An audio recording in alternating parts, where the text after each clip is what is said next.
Aujourd'hui on se retrouve pour relancer les défis couture.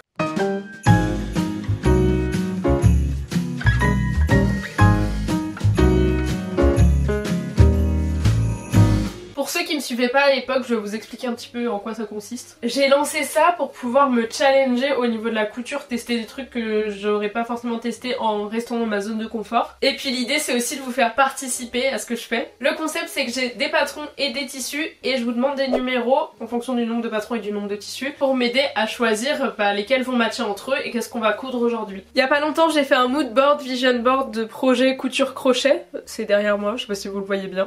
Donc là on est sur la couture. Je vais regarder dans mon dossier ce que j'avais mis de côté. Et j'ai 6 boîtes de tissus. Est-ce que j'abuse? Oui. Oui, vous pouvez le dire. Et donc la première étape, ça va être de noter, je pense que je vais le faire à l'ancienne, noter sur des petits papiers pour pouvoir faire le tirage au sort à la main.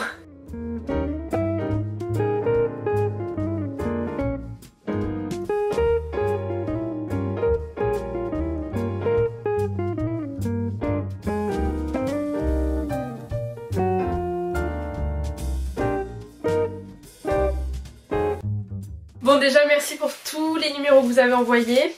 Je l'ai fait donc à l'ancienne, j'ai mis un petit P et un petit T donc pour patron et tissu. Comme ça, si vous m'en redonnez d'autres, les prochaines fois que j'annonce les défis couture, je pourrai les rajouter.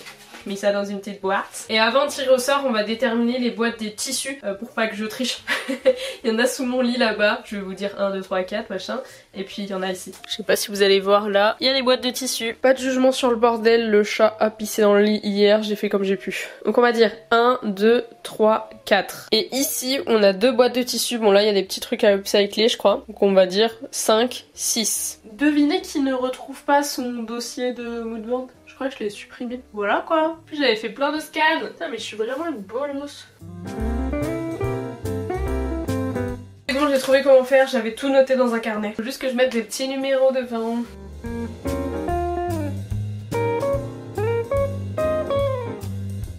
Allez c'est parti pour le tirage au sort. J'ai peur. Donc sur le patron, on est au numéro 50. Je l'ai sous les yeux en plus donc je vois ce que c'est. Et tissu, boîte numéro 2. Tac tac, j'ai dit comme ça. Donc numéro 50, c'est le gilet Laura. Je crois que c'est l'atelier Jumadi et il a l'air trop cool comme gilet. Et voici la boîte numéro 2. Je sais pas du tout quel type de tissu c'est dedans, je vais regarder.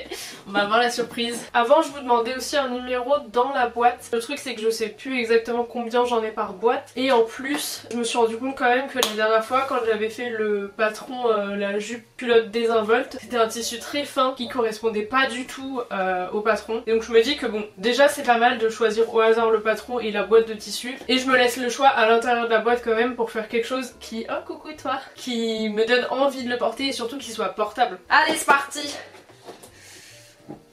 Ah, c'est décoloré. Donc je vais regarder sur le patron ce qu'il recommande d'utiliser comme type de tissu et ça va permettre de choisir. Regardez-moi cette beauté. En plus c'est difficulté 1 sur 4 donc c'est cool que je vous montre ça. En ce moment j'adore les trucs sans manches. Je porte un pull sans manches au moins une fois par semaine. Je l'adore. Trop cool de faire un gilet. Donc jacquard, matelassé, jean, laine, velours, tweed. Avec ou sans doublure. Et il faut 140 cm de tissu.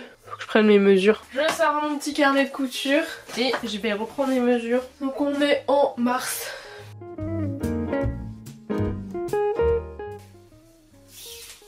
Mais arrête!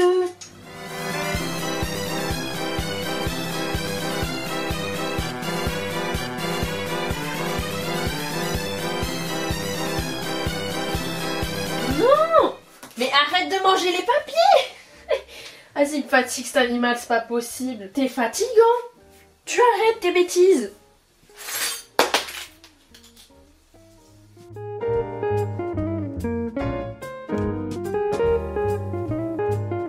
Donc pour la poitrine on est entre un 44 et un 46, pour la taille on est entre un 42 et un 44 et pour le bassin on est entre un 40 et un 42 comme d'habitude de toute façon. Bon ce qui est bien en couture c'est que tu peux quand même t'adapter. Et donc en gros il faut 1 mètre par 1m40. Déjà celui-là ça sera non parce qu'il est ultra fin, ceux-là il y en a pas assez, ça c'est pas la bonne matière non plus, trop beau. Ça why not, ça aussi, celui-là c'est un peu trop fin. Celui-là aussi, ça pourquoi pas, mais je crois pas qu'il y ait la bonne mesure. Je vais regarder. Pareil, je sais pas si c'est bien de faire avec un truc élastique. Celui-là trop fin. Celui-là pourquoi pas. Hein. Fais la main. Celui-là trop fin aussi, trop petit. Ça aurait pu être sympa ça, s'il y avait assez. Ce qui nous laisse le choix entre celui-ci. Celui-ci, je sais pas si je le garde ou pas, le fait qu'il soit élastique de ouf comme ça. Et sinon il y a ces deux là. Celui-là il peut être sympa. Hein. Je vais regarder si j'ai assez de tissu. Mais sinon lui est très beau aussi. Hein. Bon, pour qu'il soit suffisamment épais et qu'il se tienne bien et que ça passe pas blouse de cantinière, j'ai décidé de le doubler avec ce noir, je vais vous le montrer de plus près. Pas un noir tout simple, il est texturé. Et vu qu'il y a du biais un peu partout, je me dis il y a peut-être moyen que j'arrive à le rendre réversible. Ça serait très stylé d'avoir du noir avec un biais à fleurs sur les côtés. On va voir ce que j'arrive à faire. Donc là j'ai imprimé la première feuille du patron et je vais vérifier si le carré test il fait bien 5 cm par 5 cm. C'est bon, du coup je peux imprimer le reste. Maintenant je vais mettre les feuilles côte à côte pour les scotcher et les découper pour avoir mon patron.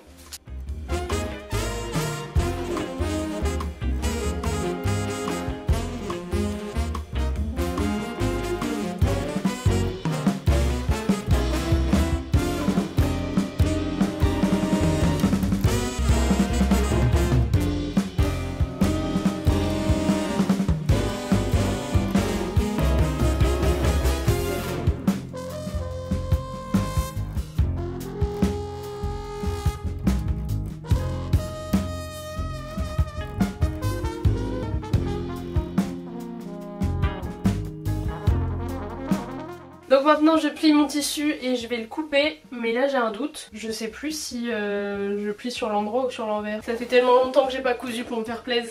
Ah oui, et vous avez noté mes chaussons sont bonnes. Hein. Ok, ça a l'air d'être endroit contre endroit. Donc dans l'autre sens.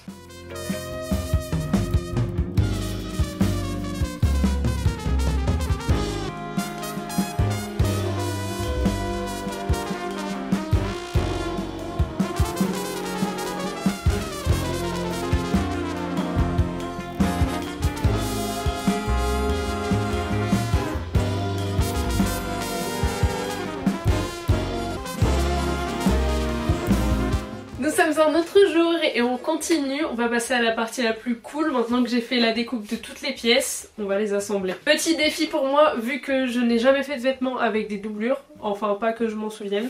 Donc je vais suivre le tuto, normalement ça devrait le faire. J'espère que je vais pas trop galérer sur cette partie et que j'arriverai bien à avoir du coup un vêtement qui soit réversible. Je suis en train de me dire que vu que je veux le faire réversible, ça serait peut-être cool qu'à l'extérieur les poches soient noires avec une bordure à fleurs et l'inverse à l'intérieur. Je sais pas si c'est clair. En gros que sur ce tissu la poche soit noire avec une bordure à fleurs et que sur ce tissu la poche soit à fleurs avec une bordure noire. Ou l'inverse. Je sais pas. Bon, en attendant que mon disque dur soit lu par mon ordinateur, j'ai découpé les deux petites poches supplémentaires là. J'ai trop hâte de le monter. Et je vais m'occuper de changer les bobines de ma surjeteuse. Je les avais jamais utilisées les noirs pour l'instant, j'ai fait que avec du blanc. Ça va être trop beau!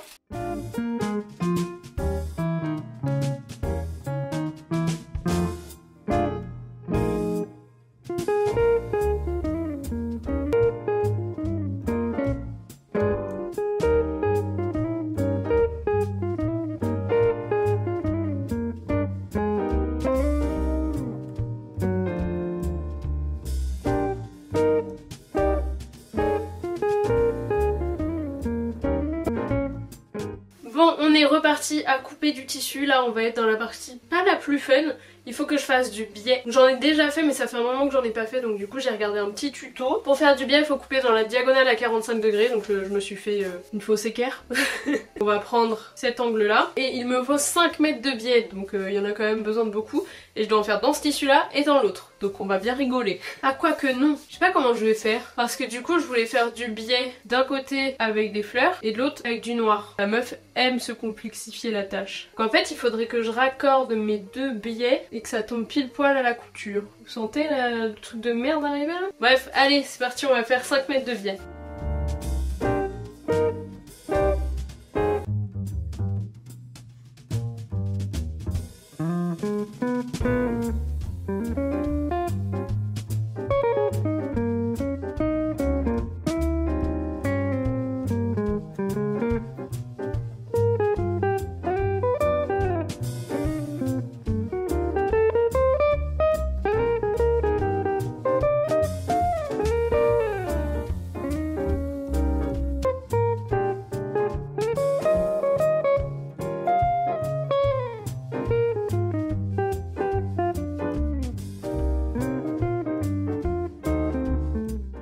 fait 1 heure que je suis en train de faire du billet, c'est vraiment très fun. 5 mètres de billet, ça demande beaucoup de travail quand on fait ça au fer. D'ailleurs ça m'a cramé les doigts. Faut vraiment que j'achète un truc pour faire des billets, je vous mets à l'écran à quoi ça ressemble. Ça facilite vraiment la tâche. Et j'en avais déjà acheté d'ailleurs, mais ils sont jamais arrivés. Donc j'avais pas repassé commande. Mais j'aurais dû. Allez, on va faire le noir. De toute façon, j'ai décidé que j'allais faire tout le billet avec les fleurs, sauf pour les poches qui sont avec les fleurs. Je sais pas si c'est clair. En gros, le noir va se retrouver au bord des poches à fleurs et le billet à fleurs sera partout. Donc en gros, quand j'aurai la version noire, j'aurai des fleurs ici. Et quand j'aurai la version à fleurs, j'aurai aussi des fleurs ici. Mais je pense que l'étape la plus galère va arriver après.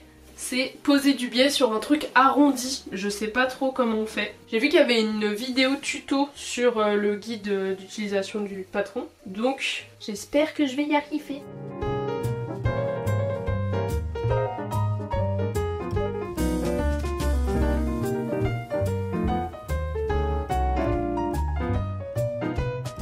Ce soir je suis seule et qui dit soirée solo dit soirée couture évidemment, ou crochet, ça dépend des fois. Pour ceux qui me suivent sur YouTube, vous savez que soirée créative solo est forcément associée à pâte au fromage, c'est obligatoire. Ma base de vie, si je pouvais me nourrir de ça tous les jours, ça irait. Donc on en était où? On en était à que j'ai passé 3 heures à faire du biais. Donc le soir même j'ai commandé ça, je l'ai reçu du coup. Voilà, super Mathilde. Bah maintenant tu le sauras pour les prochaines fois. Franchement j'ai hâte de l'utiliser, je vous montre de plus près à quoi ça ressemble. Il paraît que ça facilite de ouf la création du billet, donc on verra ça dans un prochain défi couture je pense. Donc là il va falloir que je mette le billet autour de mes poches. Ensuite j'assemble mes poches sur les devants et ensuite j'assemble les devants derrière et je crois qu'après je fais juste l'assemblage des doublures et du tissu principal et le billet. Allez c'est parti! Bon, le tissu que j'ai prévu pour mon gilet pour faire du biais, c'est juste pas possible. Genre, je vais péter ma machine si je fais ça. Elle est pas du tout adaptée à ça. Donc j'ai pris un autre tissu noir plus fin. Et ça va nous donner l'occasion de tester les petits trucs pour faire du biais. J'ai pas acheté ça pour rien. Bon, donc là, j'ai coupé ma petite bande de tissu que j'ai assemblée pour faire mon biais.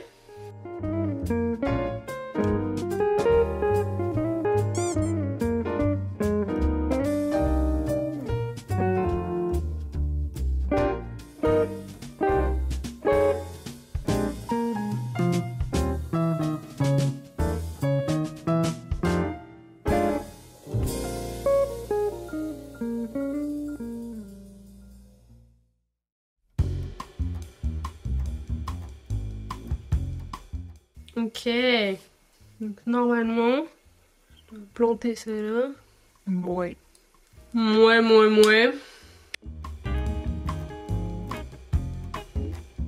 Je suis pas totalement convaincue par la chose. Alors peut-être que je sais pas m'en servir comme il faut. Pourtant j'ai suivi la notice mais je suis pas hyper convaincue là.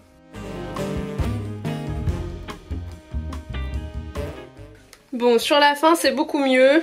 Je pense que c'était le temps d'apprendre à le manipuler le truc. Ah bah non, je parie trop vite je crois. Oh, ça commence à me péter les couilles, j'aime pas faire du biais.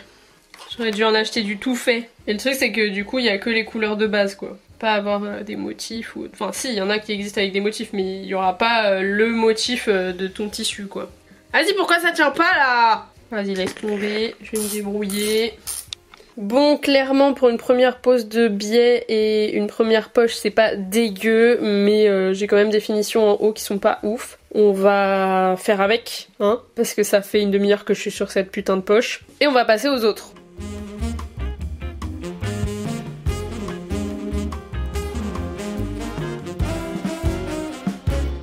Ça y est, j'ai fini mes 4 poches. Bon, ça a été beaucoup mieux avec le tissu à fleurs, sûrement parce qu'il est plus fin et c'est beaucoup plus simple de fixer le billet comme ça. Mais je suis quand même contente, je trouve que ça rend assez bien et je le trouve tellement beau ce tissu. Bref, je vais regarder la suite et puis on continue. Ça y est, les poches sont cousues. Et oui, on est un autre jour. Chut. C'est tellement beau, je suis trop contente. Donc là c'est noir avec la petite bordure fleurie et les fleurs avec la bordure noire. Je suis un peu surex parce que l'étape qui va suivre, ça va être le moment où ça va prendre forme. Donc on va assembler les dos, les épaules et les côtés, et là il va y avoir déjà un début de gilet. Et ensuite il faudra assembler les doublures, donc ça je sais pas trop faire. Et puis il y aura le biais à faire. Mon pote le biais. Donc je vais surjeter, donc je change de machine. Salut, c'est encore moi. J'ai posté un réel sur mon compte pro où je parle de communication visuelle et digitale. Et j'ai utilisé une chanson de Joe Dassin pour parler des vieux mecs et leurs messages de prospection dans nos DM. Et du coup je l'ai dans la tête. Allez, viens par ici mademoiselle. Seul truc que je regrette sur cette machine, c'est qu'il n'y ait pas de poignée pour la déplacer. J'ai hâte. Après des heures de couture. J'ai mon chat qui me regarde vraiment en mode tu fais quoi là?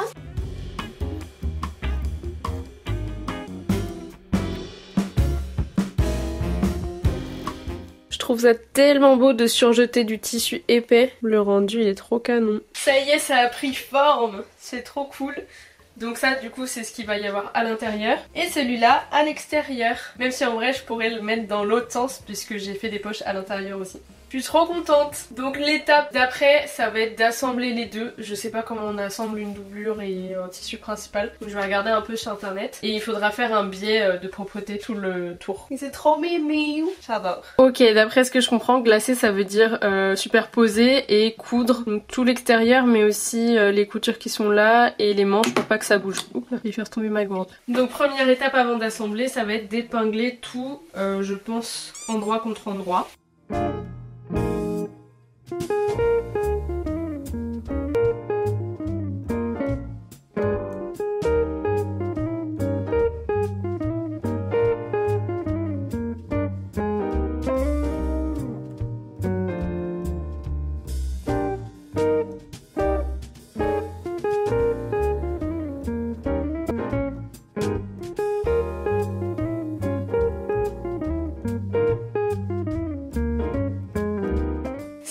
J'ai fini l'assemblage de la doublure et du tissu principal, je suis assez contente même si j'ai galéré parce que je sais pas pourquoi l'enfilage de ma machine ça fonctionnait plus. Il faut que je rentre tous les fils de surjeteuse et après que je fasse le biais. Je vous avoue, j'ai la flemme, ça fait déjà 2 heures que je suis dessus.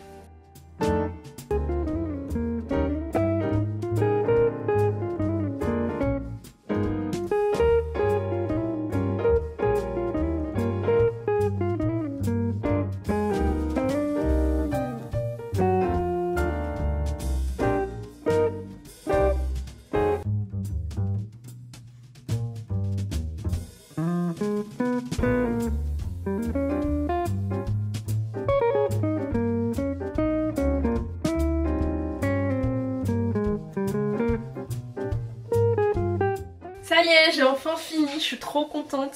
C'est hyper beau, vous m'en portez. Bon, je suis pas forcément avec la meilleure tenue pour porter ça, quoique version noire ça va. Et donc je peux le retourner. Et là l'idée ça serait de porter un haut noir en dessous. Trop contente, c'est trop mignon, les petites poches. Bon c'est pas parfait et j'ai pris grave du temps à le faire. Je sais pas, j'ai dû mettre 10 heures je pense. Alors que sans doute ça doit pouvoir se faire en 4 heures, je sais pas. C'est vraiment toute la partie biais qui m'a pris beaucoup de temps, que ce soit le faire ou le poser. Mais je suis contente parce que quand même les finitions sont assez propres. Donc voilà. Je ferai des photos à la lumière du jour. N'hésitez pas à me rejoindre sur Instagram. Je les posterai là-bas. Je ferai aussi de petites vidéos en mode réel. Pour pas spoiler tout le monde, j'ai mis à la fin de la description le lien vers le patron si ça vous intéresse de faire le même gilet. Si ce genre d'épisode créa te plaît, je t'invite à t'abonner, que ce soit pour la couture ou pour le crochet ou d'autres choses. Prochainement, je me ferai un sac à main moi-même à partir d'un kit que ma meilleure amie m'a offert. Donc je le posterai en vidéo. Moi, je vous fais de gros bisous, à bientôt!